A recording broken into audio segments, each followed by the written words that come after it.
నమస్తే, welcome to Suman TV. సాధారణంగా మోకాల నొప్పులు అనేవి ఇటీవల కాలంలో వయసుతో సంబంధం లేకుండా ఎలా అయితే చాలా కామన్ అయిపోయిందో, అలాగే షోల్డర్ పెయిన్ కూడా వయసుతో సంబంధం లేకుండా ఇలానే కామన్ అయిపోతూ వస్తుంది. చాలా మంది పేషెంట్స్ ఈ షోల్డర్ పెయిన్ అని కంప్లైంట్ చేస్తూ వాళ్ళ హాస్పిటల్ చుట్టూ తిరగడం అనేది జరుగుతుంది. అయితే పెద్దవాళ్ళలో అయితే షోల్డర్ పెయిన్స్ ఏ రకమైనటువంటి షోల్డర్ పెయిన్స్ వచ్చే అవకాశం ఉంటుంది? ఒకవేళ యంగ్స్టర్స్లో వస్తే ఎలాంటి షోల్డర్ పెయిన్ రావచ్చు?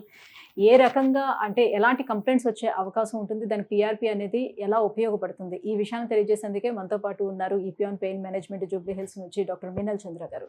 Hello madam. నమస్తే మ్యామ్. షోల్డర్ పెయిన్ అనేది కూడా చాలా కామన్గా మారిపోయి చాలా మంది యంగ్స్టర్స్ కూడా వస్తున్నారు కదా, రైట్? సో ఇప్పుడు షోల్డర్ పెయిన్లో పెద్దవాళ్ళకి వచ్చిందంటే ఎలాంటి రకమైనటువంటి పెయిన్ మనం చూడొచ్చు? ఒకవేళ యంగ్స్టర్స్లో వచ్చిందంటే ఏ కారణంతో రావచ్చు అంటారు? జనరల్ గా పెద్దవాళ్ళకి ఇది frozen shoulder adhesive capsulitis because of uncontrolled sugar వల్ల, అరుగుదల వల్ల, దాని వల్ల మోస్ట్ కామన్ గా వస్తున్నారు. బట్ యంగ్ పేషెంట్స్ లో most common reason rotator cuff injury. So ఇది నా భుజం ఉంది కదా, భుజం కి సపోర్ట్ కోసం, బికాస్ ఈ షోల్డర్ జాయింట్స్ లో అన్ని మూవ్మెంట్ అవ్వాలి కదా, సో దానికి సపోర్ట్ కోసం ఒక గ్రూప్ ఆఫ్ మసిల్స్ ఉంది. 4 మసిల్స్ జాయింట్ కి సపోర్ట్ కోసం, దానికి రొటేటర్ కఫ్ అంటాము. దాంట్లో ఒక మసిల్ ఉంది సూప్రాస్పైనేటస్. సో మీరు జిమ్ యాక్టివిటీ చేసినప్పుడు without trainer or without warmup, sports injuries లో ఆర్ కంటిన్యూస్ గా ఓవర్ యూజ్ వల్ల, ఇది ర్యాకెట్ ప్లేయర్స్ లో, టెన్నిస్ ప్లేయర్స్ ఆర్ ఫీమేల్స్ లో ఇది కంటిన్యూస్ గా బట్టలు ఇది చేస్తే కంటిన్యూస్ గా ఇది డ్రై కోసం, కుకింగ్, రైటింగ్, బ్లాక్ బోర్డ్స్ లో టీచర్స్. సో ఓవర్ యూజ్ వల్ల ఈ సూప్రాస్పైనేటస్ లో డ్యామేజ్ అవుతుంది. సో కొన్నిసార్లు టెండినోసిస్, కొన్నిసార్లు టేర్ అవుతుంది, కొన్నిసార్లు స్మాల్ టేర్, కొన్నిసార్లు పెద్ద టేర్, ఇంజరీ తర్వాత ఆర్ ఫాల్ అయిన తర్వాత కొంచెం పెద్ద టేర్ అవుతుంది. సో ఈ రొటేటర్ కఫ్ ఇంజరీ, సూప్రాస్పైనేటస్ ఇంజరీ వల్ల నా దగ్గర యంగ్ పేషెంట్స్ మోస్ట్లీ వస్తున్నారు. ఇప్పుడు పార్షియల్ టేర్ ఉంటే టాబ్లెట్స్ వల్ల, ఫిజియో వల్ల ట్రై చేస్తున్నారు, కానీ ఇది రెగ్యులర్ యాక్టివిటీస్ హ్యాంపర్ అవుతుంది. స్లోగా ఇంకా మూవ్మెంట్ రిస్ట్రిక్ట్ అవుతుంది. ఇంకా రైట్ హ్యాండ్ ఉంటే ఇంకా డైలీ యాక్టివిటీస్ లో కూడా ఇబ్బంది అవుతుంది. సో రాత్రి నిద్ర డిస్టర్బెన్స్ అవుతుంది. దానివల్ల పేషెంట్స్ నా దగ్గర వస్తున్నారు. ఇప్పుడు ఏం చేయాలి? ఫస్ట్ ఎంత డ్యామేజ్ ఉందా క్లినికల్ ఎగ్జామినేషన్ లో, తర్వాత నా అల్ట్రాసౌండ్ లో తెలుస్తుంది. కొన్నిసార్లు అవసరం ఉంటే ఎంఆర్ఐ చేస్తాము. సో దాని ప్రకారం ఏమేం ఆప్షన్స్ ఉంది. కన్సర్వేటివ్ మేనేజ్మెంట్ మీద ఎక్సర్సైజ్ ఇంపార్టెంట్ ఉంది, కానీ మీరు లోపల ఏం జరుగుతుంది ఇది విదౌట్ నోయింగ్ దట్ ఎక్సర్సైజ్ చేస్తే టేర్ సైజ్ ఇంకా ఇంక్రీజ్ అవ్వడానికి ఛాన్సెస్ ఉంది. ఇప్పుడు టేర్ అంటే అది చిరిగిపోవటం అవుతుంది కదా. సో ఇంతలాగా డ్యామేజ్ అయ్యేటప్పుడు దానికి పిఆర్పి అనేది ఎలా హీల్ చేస్తుంది? అవును, సో ఇది నెక్స్ట్ స్టెప్ లో చెప్తాను. సో ఫస్ట్ ఇది ఐడెంటిఫై చేయాలి. దాని ప్రకారం ఎక్సర్సైజెస్ అండ్ పిఆర్పిలో ఇది రక్త కణాలు ఉంది కదా, ఇదే సెల్స్ టిష్యూ హీలింగ్ కోసం, టెండన్, లిగమెంట్ హీలింగ్ కోసం సెల్స్ ఎక్స్ట్రాక్ట్ చేస్తాము. మషీన్లో చూస్తూ ఏ ప్లేస్లో టేర్ ఉందో ఐడెంటిఫై చేస్తాము, తర్వాత ఇంజెక్ట్ చేస్తాము. సో స్లోగా ఏమవుతుంది, నేను కొన్ని రక్త కణాలు ఇన్సర్ట్ చేశాను కదా, సో ఇది డెవలప్ అవుతుంది, మళ్ళీ మల్టిప్లై అవుతుంది, మళ్ళీ నెక్స్ట్ సెట్ ఆఫ్ మల్టిప్లికేషన్, మళ్ళీ సో న్యూ సెల్స్ ఫార్మ్ అయిన తర్వాత ఒక థిన్ లేయర్ ఆఫ్ ఇది ఫార్మ్ అవుతుంది. ఓకే, సో ఇది ఫార్మ్ అవ్వడానికి ఎన్ని డేస్ టైం పడుతుంది? It will take at least 3-4 months time పడుతుంది. ఓకే, ఇంకా ఇది హీలింగ్ కోసం, హీలింగ్ తో పాటు స్ట్రెంథనింగ్ కూడా అవ్వాలి కదా, సో స్ట్రెంథనింగ్ ఎక్సర్సైజ్ వల్ల అవుతుంది. ఓకే, సో ఇది స్పెసిఫిక్ సెట్ ఆఫ్ ఎక్సర్సైజెస్ ఉన్నాయి. నేను చెప్పాను కదా, మీరు ఎక్స్టెన్సివ్ ఎక్సర్సైజ్ చేస్తే టేర్ అగైన్ రీటేర్ కి ఛాన్సెస్ ఉంది, ఆర్ టేర్ సైజ్ ఎక్కువ అవుతుంది. సో ఎంత టేర్ ఉందో దాని ప్రకారం ఏం ఎక్సర్సైజెస్ ఇంపార్టెంట్ ఉంది, ఇది నా టీం చెప్తారు. సో స్ట్రెంత్, ఇది హీలింగ్ నా సైడ్ నుంచి, స్ట్రెంథనింగ్ పేషెంట్ సైడ్ నుంచి అవుతుంది. కంప్లీట్ గా పిఆర్పి ట్రీట్మెంట్ అనేది అన్ని సిట్టింగ్లు పూర్తి అయిన తర్వాత ఎక్సర్సైజ్ అనేది స్టార్ట్ చేయడం జరుగుతుందా, లేకపోతే సైమల్టేనియస్ గానే అవ్వాలి? సైమల్టేనియస్ గా. సో ఫస్ట్ సిట్టింగ్ లో ఎంత డ్యామేజ్ ఉందో దాని ప్రకారం ఒక జస్ట్ స్ట్రెచింగ్ ఎక్సర్సైజెస్ చెప్తాను. నెక్స్ట్ స్టెప్ లో ఎంత ఇంప్రూవ్మెంట్ అయింది చూసిన తర్వాత, ఇంప్రూవ్మెంట్ బాగానే జరుగుతుంది, దాని ప్రకారం చేయాలి. మళ్ళీ థర్డ్ స్టెప్ లో, సో ఎవ్రీ స్టెప్ లో నా టీం చెప్తారు. ఓకే, కంప్లీట్ గా హీల్ అయిన తర్వాత కూడా ఒకవేళ జిమ్ చేసే అలవాటు ఉండేవాళ్ళు మళ్ళీ జిమ్కి వెళ్ళి మళ్ళీ యాస్టీస్ గా అట్లా వెయిట్ లిఫ్టింగ్స్ అలాంటివి చేస్తే ఏమైనా మళ్ళీ సమస్య వచ్చే అవకాశం ఉంటుందా? చేయొద్దు అని చెప్తారా? కొన్ని మంత్స్ వరకు అవాయిడ్ చేయాలి. సో ఇది సపోజ్ ఇది జిమ్ ట్రైనర్ నా దగ్గర వస్తే ఆర్ స్పోర్ట్స్ ప్లేయర్ నా దగ్గర వస్తే దానికి పిఆర్పి ట్రీట్మెంట్ వేరే ఉంది.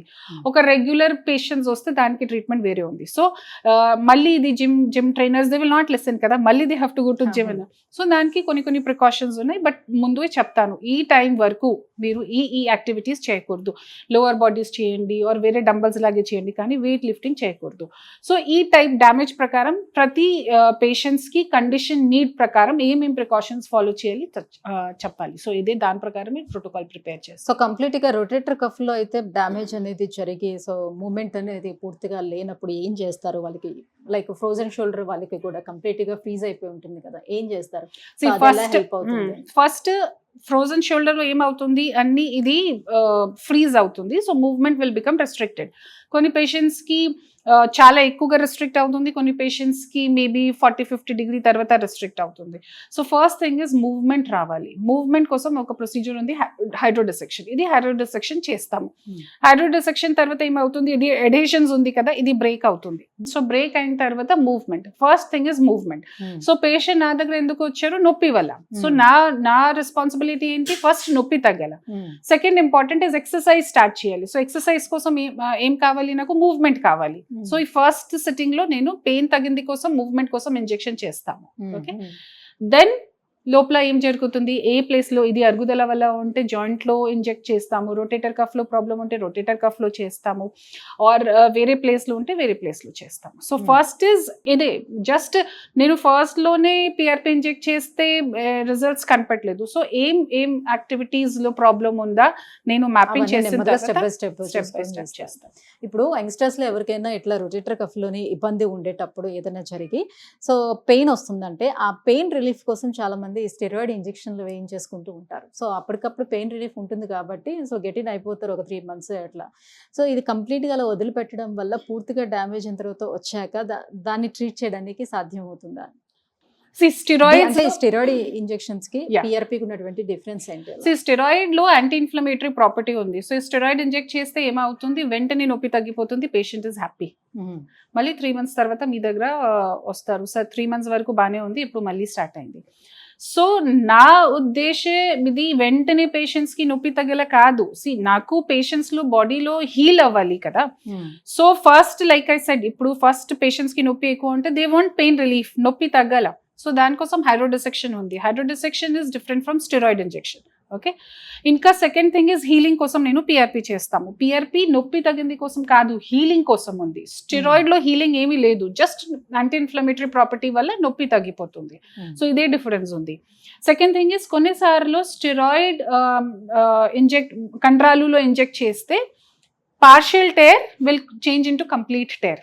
సో దానికోసం స్టెరాయిడ్ చాలా జాగ్రత్తగా యూజ్ చేయాలి. ఇది లెఫ్ట్ రైట్ స్టెరాయిడ్ యూజ్ చేయకూడదు.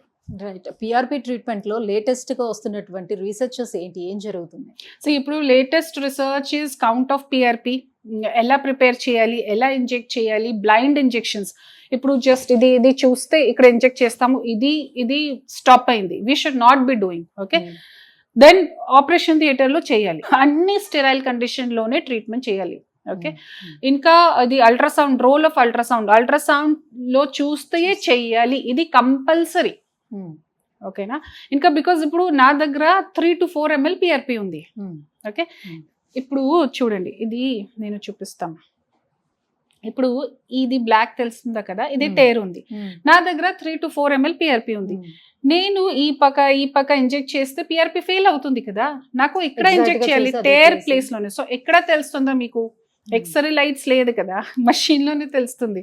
సో ఇదే చూస్తూ మషిన్ లో ఐడెంటిఫై చేసిన తర్వాత సూదిలో ఇంజెక్ట్ చేయాలి. హై డోస్ ఇవ్వడం వల్ల అంటే ఎవరికి అవసరం అవుతుందని ఎలా రికగ్నైజ్ చేస్తారు? హై డోస్ ఇవ్వడం వల్ల వచ్చినటువంటి ఇప్పుడు ఒక స్టాండర్డ్ ప్రోటోకాల్ ఏంటి, that minimum 5 billion count of PRP కావాలి. This is standard now. Okay, చాలా హై రీసెర్చెస్, వెస్టర్న్ రీసెర్చ్ ప్రకారం now minimum 5 billion count PRP కావాలి. So all doctors should prepare PRP like that. Okay. Second thing is high dose is required mostly damage ఎక్కువ ఉంటే, or for example sports player లో they want to come back to sports, healing కొంచెం fast గా we want expectations. దీని వల్ల ఉన్న ఉపయోగం ఇది, తొందరగా ఫాస్ట్ గా హీలింగ్ అవుతుంది. తర్వాత కొంచెం ఎక్కువ డ్యామేజ్ ఉంటే we take more blood and more this thing, but minimum is 5 billion counts కావాలి అట్లీస్ట్. అలా చేయడం వల్ల ఎలాంటి సైడ్ ఎఫెక్ట్ ఉందా? ఏం సైడ్ ఎఫెక్ట్స్, పిఆర్పి చాలా సేఫ్, సైడ్ ఎఫెక్ట్స్ ఉండదు. ఇప్పుడు రిసర్చ్ లో కూడా సైడ్ ఎఫెక్ట్స్ గురించి ఎక్కడ రిసర్చ్ లో కూడా లేదు. But thank you ma'am. So practical గా సో ఒక షోల్డర్ ఇంజరీ ఉన్నటువంటి పేషెంట్ ది చూపిస్తూ మాకు ఎక్స్ప్లెయిన్ చేశారు. సో షోల్డర్ ఇంజరీ అయితే పిఆర్పి ఎలాగా మనం ఇస్తాము, ఏ ప్లేస్లో ఇవ్వాలి, ఎగ్జాక్ట్గా ఎలా తెలుసుకొని ఇవ్వాలి, ఈ విషయాలన్నీ కూడా క్లియర్గా ఎక్స్ప్లెయిన్ చేసినందుకు థ్యాంక్ యూ సో మచ్.